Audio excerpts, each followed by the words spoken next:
Baik, bismillahirrahmanirrahim. Assalamualaikum warahmatullahi wabarakatuh. Salam sejahtera dan selamat pagi semua.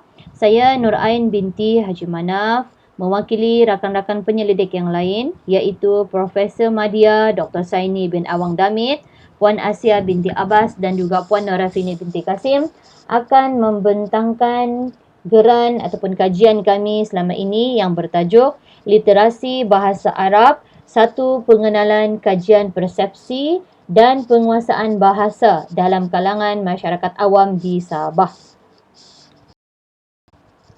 Baik, pertama sekali kami ingin maklumkan yang saya bentangkan pada hari ini merupakan pengenalan awal sahaja literasi bahasa Arab, iaitu kajian persepsi dan penguasaan bahasa dalam kalangan masyarakat awam di Sabah. Jadi hasil kajian mendapati terdapat 2 jurang yang sangat besar mengenai kursus bahasa Arab yang terdapat di seluruh negeri Sabah.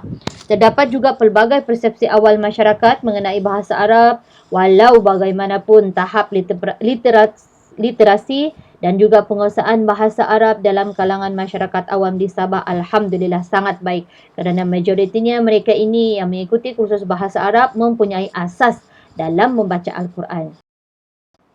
Pendahuluan, sejarah perkembangan bahasa Arab di Malaysia bermula sejak agama Islam masuk ke tanah Melayu melalui pedagang Arab pada abad ke-7 lagi. Kini bahasa Arab telah ditawarkan di pelbagai peringkat pendidikan formal sehinggalah universiti-universiti di Malaysia. Pembelajaran bahasa Arab di peringkat sekolah menengah pula diteruskan lagi di beberapa buah sekolah aliran agama serta dimasukkan dalam silibus SPM, STAM dan juga STPM. Dan dalam aspek kehidupan seharian pula, bahasa Arab yang dahulunya digunakan dalam upacara keagamaan kini sudah diperkembangkan lagi menjadi bahasa pertuturan seharian yang dipraktiskan. Lihat sejarah perkembangan bahasa Arab di Malaysia, masuk ke tanah Melayu pada abad ke-7, awalnya hanya diajar di sekolah-sekolah pondok dan sekolah agama sahaja, namun kini hari ini bahasa Arab telah ditawarkan di pelbagai peringkat pendidikan formal sekolah sehinggalah ke universiti. Dan di gambar yang saya paparkan di sebelah itu adalah salah satu sekolah di negeri Sabah, contoh sekolah di negeri Sabah yang memasukkan ataupun menggunakan bahasa Arab dalam pelbagai subjek agama seperti tauhid, fiqh yang diajar dalam bahasa Arab dan digunakan ataupun bahasa Arab ini dimasukkan dalam peperiksaan utama, peperiksaan besar, iaitu Sekolah Menengah Tuan Hajar Rahmah. Baik, metodologi. Kajian ini menggunakan metodologi Max Method, iaitu soal selidik, pemerhatian dan juga temu bual. Ketiga-tiga kaedah ini digunakan dengan soal selidik akan diberikan kepada setiap responden. Kemudian pemerhatian akan kita laksanakan untuk melihat keadaan, surrounding, sesi PNP, pengajaran dan pembelajaran setiap kursus bahasa Arab yang dijalankan. Akhir sekali, temu bual akan dilaksanakan secara rawak kepada beberapa orang responden dewasa terutamanya, dan temu bual wajib dilaksanakan ataupun akan diberikan kepada tenaga pengajar itu sendiri. Selama kajian ini dilaksanakan, kami telah mendapat 300 responden dalam kalangan pelajar dan juga masyarakat dewasa yang beragama Islam, dan daripada seluruh negeri Sabah ini kajian telah dilaksanakan pada 5 bahagian, iaitu bahagian Tawau, Lahad Datu, Pantai Barat Selatan, Ranau dan juga Ketua Belud. Tetapi tidak semua penerangan mengenai setiap tempat kajian ini dimasukkan di dalam pembentangan pada kali ini. Hasil dan perbincangan. Kajian ini bermula dengan penelitian dan pencarian kursus bahasa Arab sama ada jangka pendek ataupun jangka panjang di seluruh negeri Sabah melalui Jabatan Agama, JAHINS, MUIS, persatuan-persatuan NGO dan pelbagai lagi, serta melalui pencarian melalui pelbagai media sosial seperti Facebook, Instagram dan sebagainya. Tetapi agak menyedihkan, setelah pencarian selama beberapa bulan, kami mendapati sangat kurangnya kursus bahasa Arab yang dijalankan di negeri Sabah. Dan kursus itu sama ada kursus jangka pendek, kursus bersiri ataupun kursus jangka panjang, berbanding dengan kursus belajar bahasa Al-Quran, belajar Al-Quran ataupun kursus keagamaan yang lain. Okey. So bahasa Arab dan bahasa Al-Quran ni walaupun ianya adalah bahasa Arab yang sama, tetapi bahasa Al-Quran itu dia lebih tinggi. Bahasa Arab adalah bahasa pertuturan seharian. Okey, yang boleh digunakan dalam pertuturan seharian. Okey. Baik, ini adalah peta negeri Sabah. Kursus bahasa Arab yang ditemui di seluruh negeri Sabah daripada 5 atau 6 daerah utama ataupun kawasan-kawasan utama di negeri Sabah ini. Kami hanya menemui satu kursus di Tawau, di sini di bahagian Tawau, Bandaraya Tawau, di Bandar Tawau. Kemudian satu di Lahad Datu. Kemudian kami telah menemui satu kursus di Kota Belud, Ranau dan Papar. Dan akhir sekali, Alhamdulillah, di sekitar Kota Kinabalu, bermula daripada Putatan hinggalah Ketuaran Sabah, Alhamdulillah kami menemui sekitar 5 kursus bahasa Arab yang dijalankan sama ada dalam jangka masa kursus jangka pendek ataupun kursus jangka panjang. Baik, berikut disertakan ringkasan mengenai kursus-kursus bahasa Arab yang dijalankan di beberapa daerah di Sabah. Pertama sekali di Tawau, kursus bahasa Arab yang dijalankan di Tawau Sabah ini adalah kelolaan Pusat Tuition Al-Madinah di bawah pengurusan Ustazah Dana dan para sahabatnya. Antara tenaga pengajar kursus bahasa Arab Tawau ataupun orang kuat untuk mengajar bahasa Arab ini adalah Dr. Muhammad Nazmi, di mana beliau merupakan salah seorang pensyarah bahasa Arab dan juga ketua Jabatan Bahasa Arab di IPG Tawau. Dan kursus ini telah mula beroperasi sejak beberapa tahun yang lepas dan mempunyai hampir 50 orang pelajar dalam kalangan masyarakat dewasa dan juga kanak-kanak. Okay. Kursus ini menawarkan beberapa peringkat. Ada 3 peringkat yang utama yang bermula daripada asas dan yang paling tinggi adalah pada peringkat yang ketiga.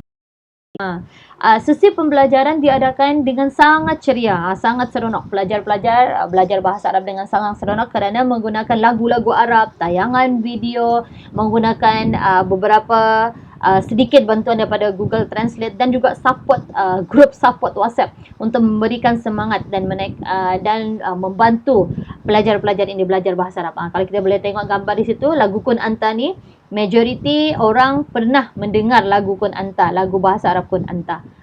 Okay. Dan pelajar digalakkan untuk bercakap dalam bahasa Arab dan menjawab soalan dalam bahasa Arab, dan mereka akan diberikan tepukan gemuruh dan juga pujian jika dapat menjawab dalam bahasa Arab. Okay. Akhir sekali, beberapa pelajar ditemu ramah secara rawak untuk mengetahui kenapa mereka mahu belajar bahasa Arab dan membayar dalam kos ataupun bajet yang tertentu adalah kerana mereka ingin mendalami bahasa Arab, terutamanya untuk tujuan ibadah sebagai seorang Muslim. Dan antara modul yang digunakan adalah Al-Arabiyyah Lin-Nasyi'in, Al-Arabiyyah Baina Yadaik dan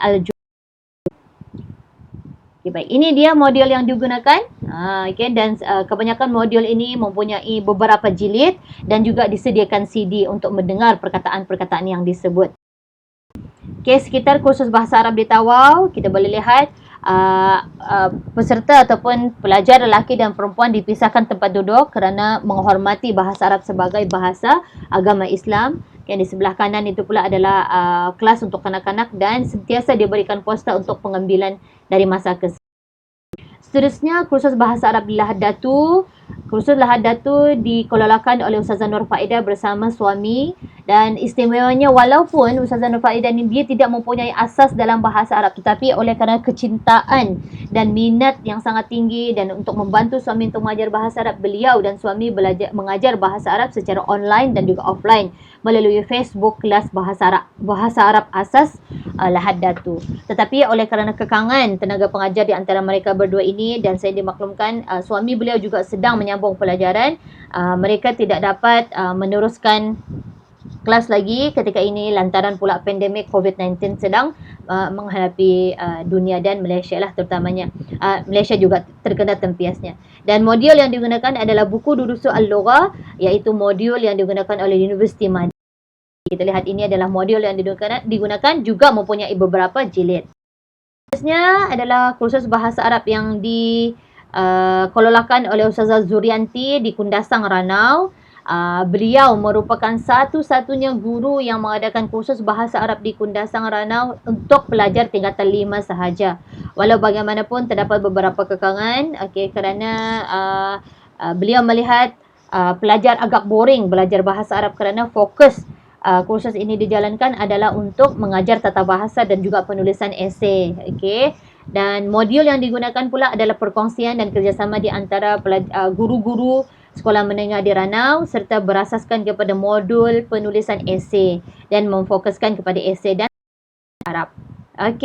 Sekarang kita lihat pula kursus bahasa Arab di sekitar kota Kinabalu, iaitu yang saya terangkan tadi daripada daerah ataupun kawasan Putatan hingga Tuaran. Terdapat begitu banyak kursus bahasa Arab yang dijalankan secara jangka pendek ataupun jangka panjang bagaikan cendawan tumbuh selepas hujan.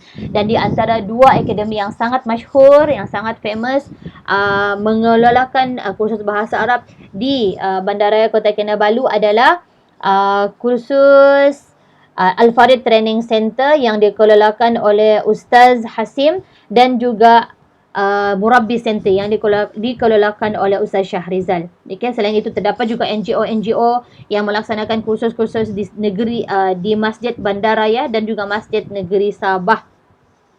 Dan untuk Al-Farid Training Center, modul yang digunakan adalah berasaskan kepada modul daripada Akademi Hudhud yang bermula di Semenanjung dan dibawa datang ke Sabah oleh Ustaz Hasim sendiri. Dan antara modul ataupun buku yang digunakan adalah Kaedah Pusar untuk memahami Al-Quran, Kaedah Pusar untuk bahasa Arab dan Kunci memahami bahasa Al-Quran Kaedah Pusar. Baik, kita lihat modul. Ini adalah modul yang digunakan. Dan sekitar gambar kursus bahasa Arab di Kota Kinabalu, Putatan dan Tuaran. Dan kalau kita perhatikan di sebelah kiri sana ada seorang golongan warga emas yang begitu tekun belajar bahasa Arab, memberikan inspirasi kepada kita yang muda-muda ini lagi untuk belajar bahasa Arab. Baik, kemudian sekilas mengenai kursus bahasa Arab di Papar, Sabah. Kursus ini dianjurkan oleh Unit Bahasa Arab di bawah Kementerian Pendidikan Malaysia KPM, dikelolakan oleh Ustazah Jumaimah Memon bersama para pembantunya. Dan Ustazah Jumaimah ini merupakan Ketua Jurulatih Utama Kebangsaan Bahasa Arab bagi negeri Sabah bermula pada tahun 2019 lagi. Kursus ini kursus bersiri dijalankan khas untuk para guru-guru untuk memberi inisiatif, memberi idea-idea baru untuk menarik minat pelajar belajar bahasa Arab dengan lebih interaktif, melihatkan kepada kepelbagaian ataupun perbezaan latar belakang pelajar ini. Dan modul yang digunakan sepenuhnya adalah daripada KPM, hasil inovasi daripada guru-guru bahasa Arab sendiri serta gabung jalin kursus bahasa Arab ataupun subjek bahasa Arab itu dengan subjek-subjek yang lain.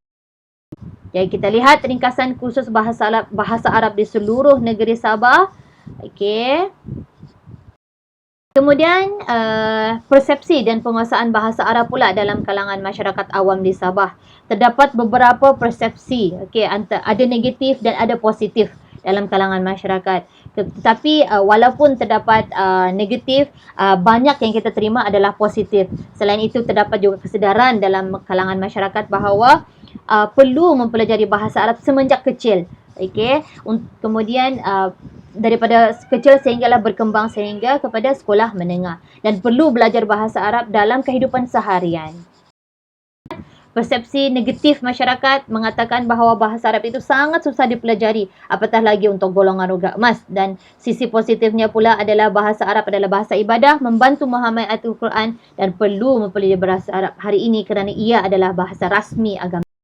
Tahap literasi masyarakat sangat baik, Alhamdulillah, kerana mereka yang belajar bahasa Arab mempunyai asas dalam Al-Quran dan bermula dengan tangan kosong, akhirnya mereka mampu menulis, membaca dan memberi makna bahasa Arab.